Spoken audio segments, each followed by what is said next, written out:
Yo, what's up, gamers? The other day I was chilling with my boy Stalin, no big deal, and all of a sudden he pulls up this YouTube video, and I gotta say, this may be the most cringy YouTube video I've ever seen in my life, guys, right? I mean, I've seen some cringy stuff in my day, but this literally gave me cancer. Yo, what is this loser on about? What the hell?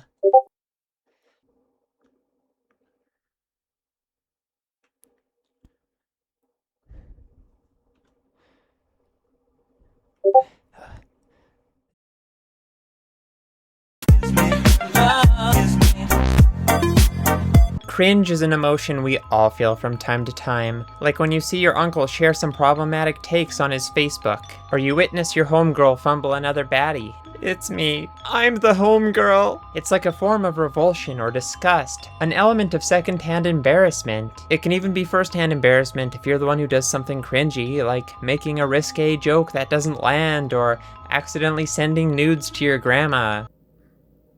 Oh my! It's emotionally painful and even physically uncomfortable, yet there's an element of comedy and entertainment to it all. One of my favorite shows, Nathan For You, consists almost entirely of cringe comedy. Hell, The Office is one of the most popular sitcoms ever made, and it's full of cringe comedy. However, this is not what I'm talking about when I refer to cringe culture. I would go so far as to say that cringe culture is the weaponized version of this emotion.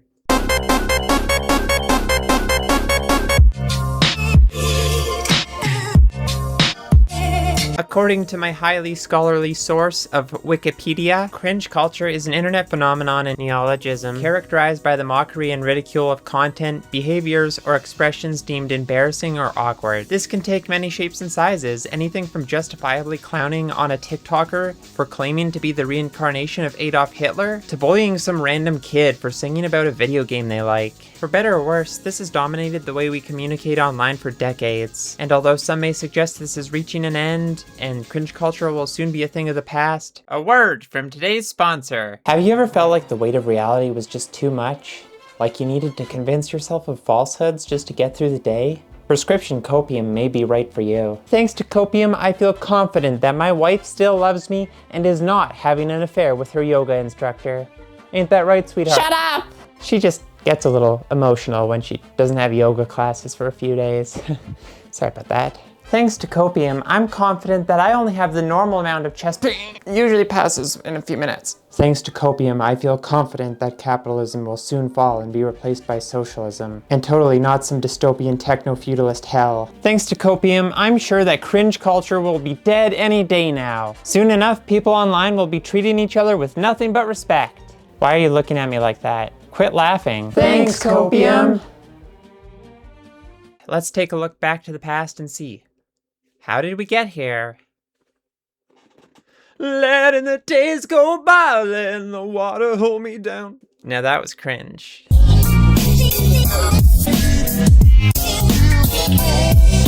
In case you're offline enough to be unaware of what a lolcow is, allow me to enlighten you, or rather, corrupt you. According to my acclaimed academic source, Know Your Meme, lolcow is a derogatory slang term used to describe an individual who is deemed highly exploitable and therefore susceptible to trolling and flaming due to their display of gullible behavior online. This term was first coined on Encyclopedia Dramatica, a wiki-type website both parodying and documenting internet culture in an extremely vulgar and often bigoted way. Though the lolcow culture predates the origin of the term itself and was initially perpetuated on the Something Awful forums and 4chan, eventually the lolcow community would gather on Kiwi Farms, formerly known as the CWCki Forums.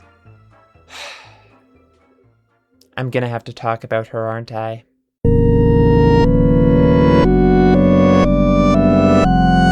The most well-known lolcow is an individual by the name of Christine Weston Chandler, also known as Chris Chan. If you've managed to make it this far in your life without learning about Chris Chan, I would honestly just recommend skipping ahead and keeping it that way. In 2007, Something Awful users discovered Chris Chan's amateur comic Sonichu, a character that's a combination of both Sonic and Pikachu. This prompted years of prank calls, emails, and documentation of every last detail of her life. Every time someone fucked with her, she would react in an explosive, over-the-top manner, which only encouraged the trolls to continue. At this point, the line between joking around and straight-up harassment had clearly been crossed, but in the documentation process, the trolls had discovered that Chris Chan had made some racially insensitive comments and was extremely homophobic at the time. Some people used this as an excuse to continue and increase the level of their trolling, although others would mock those who needed a moral justification, and later turn them into lolcows too. The harassment became increasingly elaborate, with trolls working together to catfish and fake entire romantic relationships with Christine, staging distressing scenarios with the intention of manufacturing meltdowns for her to share. Even amongst the trolls, there was much debate over which actions were funny and which actions went too far. For instance, the troll known as Liquid Chris was applauded for his trolling being tasteful, filming some videos claiming to be the real Chris Chan, getting a reaction, and then fucking off, whereas the troll known as Blue Spike faked two identities, one of which had an entire romantic relationship with Chris Chan, phone sex included, and later blackmailed her, forcing her to shove her Sonichu medallion up her ass on camera as he watched. Fellow trolls even consider Blue Spike's actions to be too sadistic, crossing the line into emotional and sexual abuse. But horrifyingly enough, this laid the groundwork for how future trolls would interact with her. The harassment bled increasingly into the real world, as trolls would continue fake friendships and romantic relationships in order to trick her into giving over private info, and in some cases, even giving them money. This was primarily perpetuated by a group calling themselves the Idea Guys, extorting Christine for thousands of dollars, and feeding into her delusions about her original characters being real, and that all fictional characters would enter the real world through a dimensional merge. That's a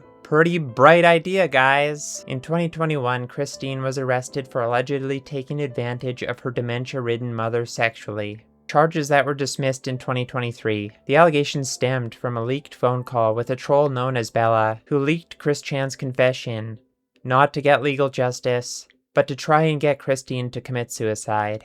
I mention this just to illustrate how ingrained the trolls are in Chris Chan's life, even down to the most disturbing moments. Even when their actions are good, their motivations most often are not.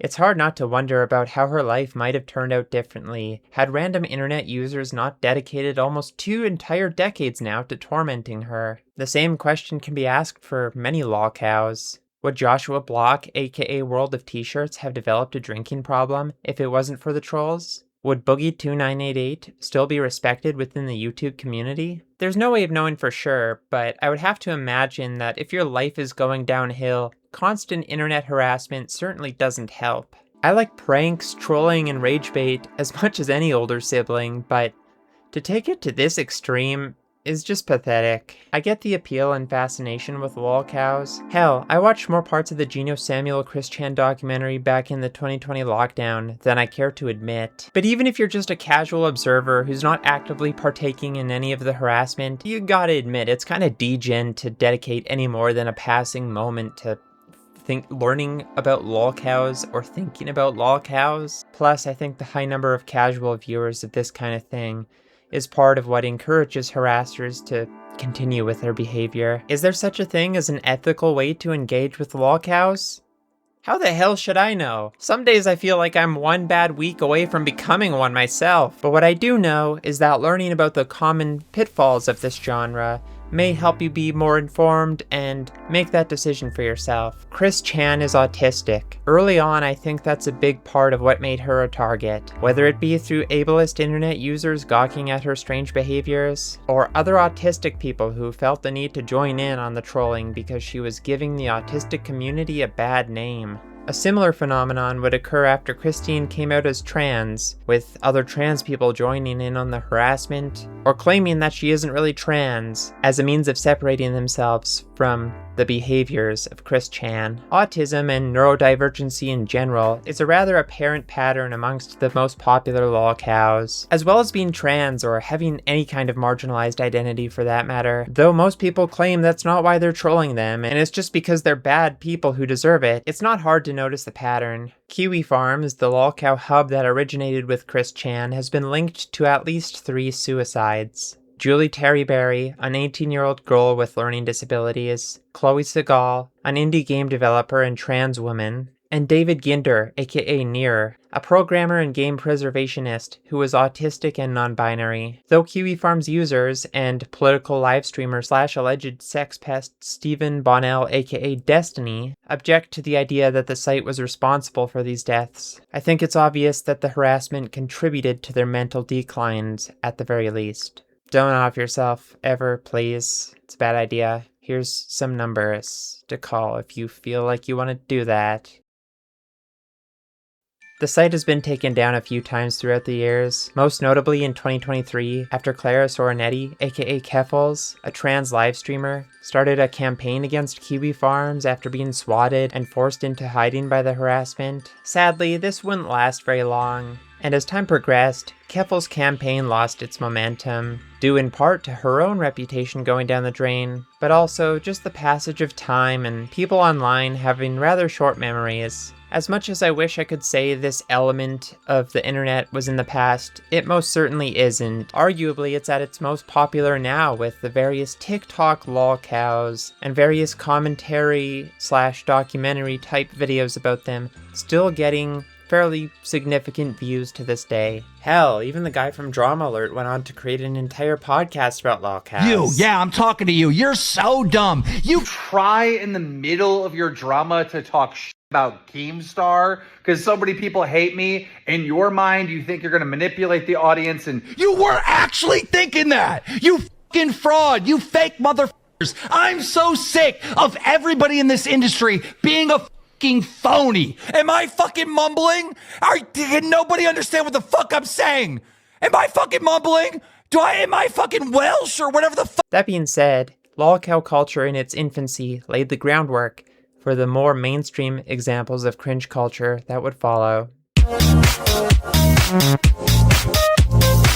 r/cringe is a subreddit that popularized cringe as a category of content that people watch and seek out online, though much more politically correct than 4chan or Kiwi Farms, hence why r/cringe anarchy and r/cringetopia were later created as more edgy alternatives. It mainstreamed the concept of cringe culture to a general audience of Reddit normies, instead of just the greasy groypers in the lolcow-related forums. In 2013, this would manifest as a new genre of YouTube videos absolutely dominating in the YouTube algorithm. These videos were known as cringe compilations. These were a collection of videos that people in online circles deemed to be cringe in some way, whether it be weeaboos, bronies, SJWs, or fat people. Yeah, it didn't take long for these videos to devolve into bigotry. Arguably, the genre was ableist from the start, due to the disproportionate representation of autistic or neurodivergent people, the ableism to spread into fat phobia, transphobia, misogyny, homophobia, racism, you name it. Most of these compilations had a right-wing bias, most notably in the anti-SJW and anti-feminist videos. Though there would be more left-wing variations of this format later down the line, cringe compilations back then often acted as an entry point to the alt-right pipeline. If you used YouTube back in 2015 or 2016, there is no possible way you could have avoided the YouTuber called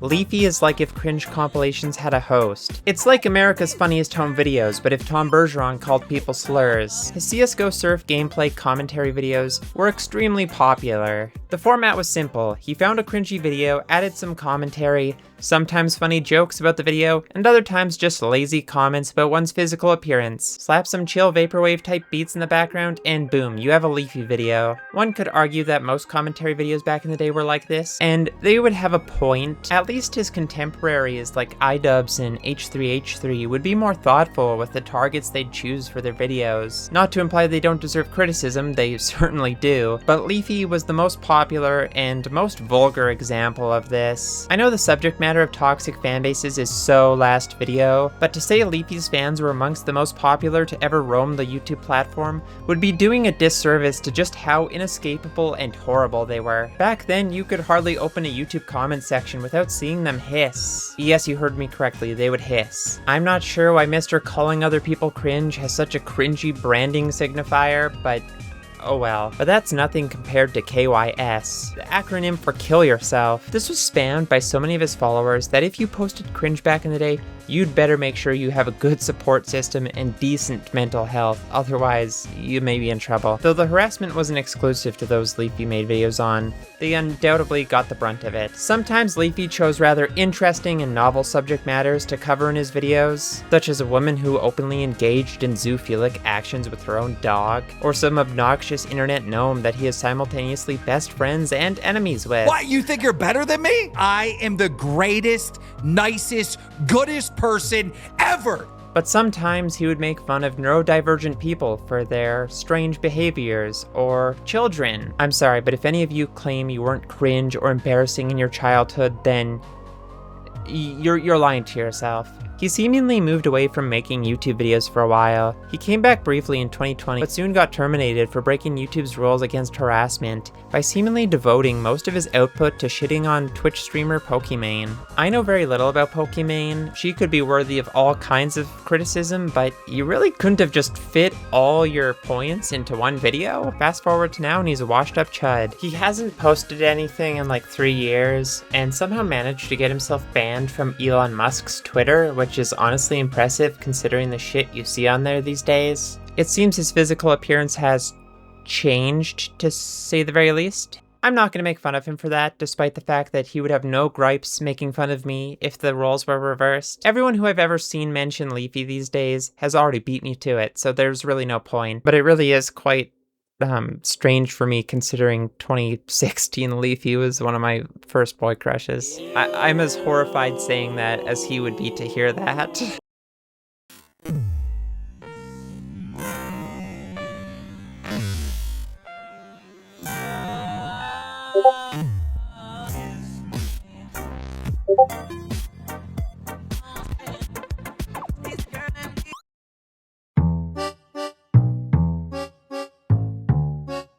There have always been clones of Leafy. Arguably, both Pyrocynical and Nefuckers both began in the same style before evolving to different styles of content. But even to this day, there's a style of content in the commentary genre that I like to call SlopTube. The reason it's labeled as slop is because it's generally quite low effort videos, sometimes with webcam and minimal editing, other times with gameplay and minimal editing. Hell, I've seen channels that only show random still images. Talk about minimal editing. Would you guys still watch my videos if I just did them all like this from now on? Be honest. Most of these channels directly cite Leafy as an inspiration, whether it be Turkey Tom or my old pal Sensitive Society, who me and Sankobite rage baited into storming off our podcast back in the day. Yeah, what are your thoughts on Gypsy Crusader anyways? Like, I know I watched the video already, but like, tell the viewers like what your thoughts on him. And well, first, I mean, I could see why he became what he is, but I don't know why, but I feel bad for him. I don't know if I'm alone here, but I definitely think I just feel bad for the guy because of everything that happened to him. Mm-hmm. Yeah, it's tragic. And I really hope he gets better, soon, before he causes a shooting or anything. Well, hopefully he's.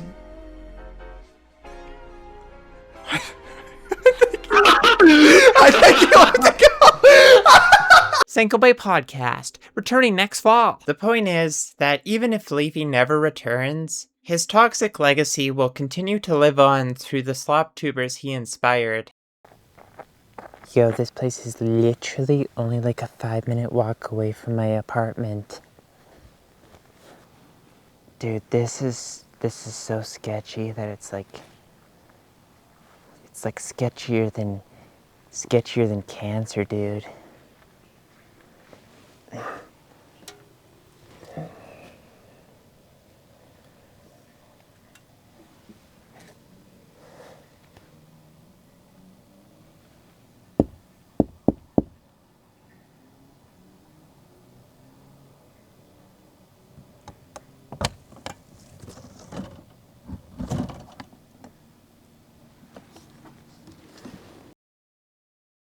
I'm a spiritual, lyrical, individual, spiritual miracle. I don't need to tell you that cruelty is rather prevalent in our modern-day politics, both with Donald Trump and Trumpian-adjacent fascist politicians around the world. Some people argue that 4chan and alt-right message boards that are associated with some of the cringe culture things we've discussed are part of what got Donald Trump elected in the first place, though I would argue that is a slight oversimplification. The Democrats should have ran Bernie instead of Hillary, but that's neither here nor there. The richest man in the world turned Twitter into the Nazi porn website. That's Nazi, porn.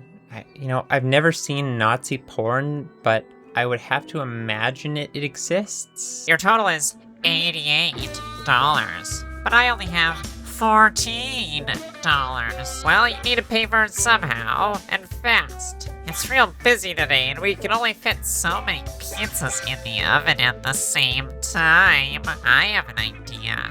How about we make tonight the night of the long bratwurst?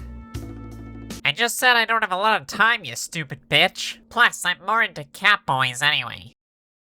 Conservatives are typically prone to higher levels of disgust than those with left-leaning tendencies. When you look at the youth voting turnout for the 2024 US election, I can't help but wonder if growing up on a cringe culture-dominant internet is part of what radicalized these people to the right. This is certainly speculative posturing on my part. I do think that even if I am correct, there are various other factors that also played a role in Trump winning again. Most prominently, the Democrats abandoning class issues and supporting a genocide. But it's hard not to notice that the same bigotry that gets hurled towards me and the people I love and care for shares a disturbing resemblance to the same kinds of memes and YouTube videos I grew up loving. You literally thought you were the only one?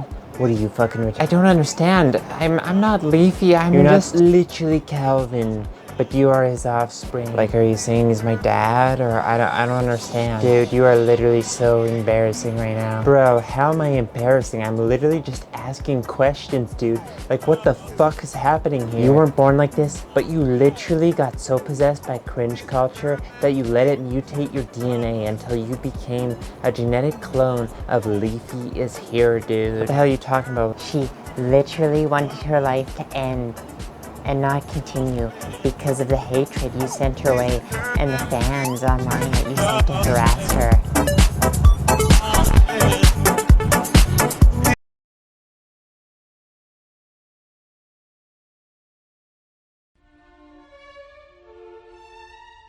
On the slightly more cultural and less political end of things, I believe that cringe culture has negatively affected all people regardless of beliefs and the way in which we present ourselves to one another. There's a high degree of shyness amongst people and a deep shame with being perceived in any way considered different from others. Obviously this predates the internet, but it's taking a different shape now, and I think is contributing to things like the quote-unquote male loneliness epidemic. Not sure why we're only focusing on males. I think females and others are also more lonely than typical because we live in a society where we don't necessarily have to interact with one another, and we have to work far more in order to get by than previous generations. Irony poisoning is increasingly prevalent. I've discussed this before on the Cinemaxing channel, but I do think that the subject matter is a direct consequence of leafy, lolcows, and the broader cringe culture direction the internet has taken in the past 2 or so decades. People are made to feel like they have to engage with everything as if it's some kind of joke, because if you engage with anything in a sincere way, you could be the target of various internet harassers. I was a very irony-poisoned teenager. I was extremely depressed, anxious, scared, confused, alienated, but I was also capable of being quite funny at times. And so I soon learned that by treating everything like a joke, I could get both the positive attention I so craved without opening myself up to the pain I may feel if I were to be sincere with other people. I think this problem is far more common than we care to admit, and probably getting increasingly worse with the younger generations. As material conditions get worse, Mental health problems are on the rise. We all carry around devices that both give us dopamine and distract us from the troubles of our personal lives. Is it any surprise that those with developing minds would gravitate towards these things in an unhealthy manner? Certainly there's a utility to it. Lots of young people find friends and community online, myself included. But if you neglect real-world connections, you're just going to become completely alienated from other people. It should be surprising to no one that middle school boys are becoming raving misogynists.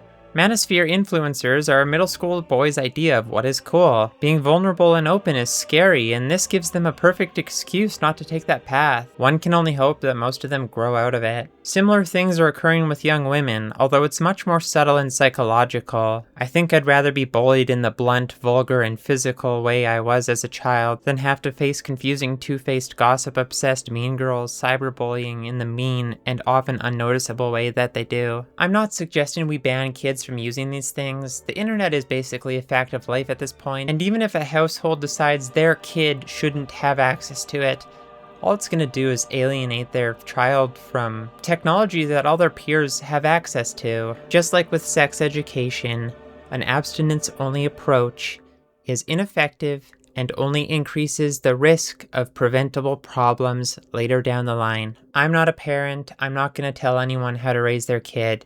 But if you take anything away from this video, is that we shouldn't be ignoring things that pose serious risks to our children and their mental health. And even if you don't necessarily agree with my perspective on it, ignoring it is not going to work. Mental health issues seem increasingly prevalent with the youth of today, and I would really, really not recommend taking any kind of risks in regards to that subject matter. There's a proven connection between gun violence and commentary, cringe culture YouTube, particularly right-wing commentary YouTube, but not always right-wing.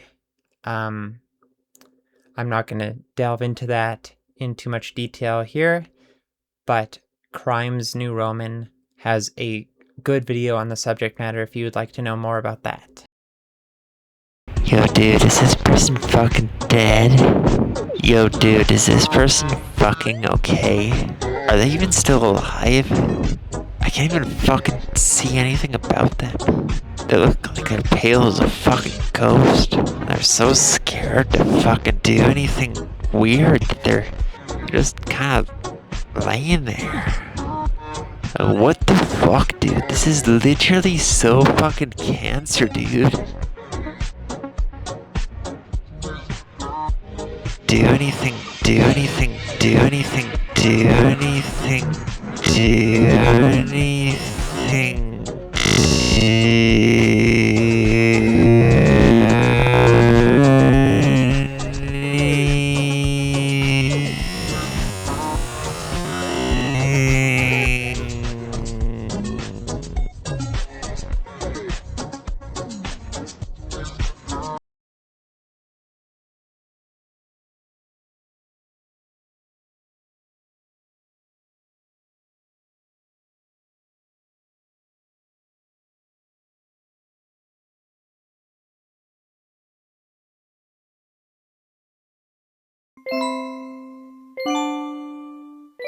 There's no definitive one-size-fits-all solution to completely address and rid ourselves of this problem, but here are 6 things I think you should consider that will help yourself and others in this very moment in time. Number 1, we need to treat social media like the inherent risk it is. Yes, to young people, especially young people, but to everyone in general. I don't care how desensitized you think you are to it, you are not immune to the psychic damage this technology can cause. Number 2, we need to recognize that what is often considered to be strange or laughable behavior may be a sign of neurodivergency. Number 3, if you don't understand someone or their opinion, it doesn't hurt to listen to it. I'm not suggesting you should suddenly adapt their entire worldview uncritically, but it's more beneficial than watching 100 hours of insert group of people cringe compilation. All that's gonna do is distort your perception of reality,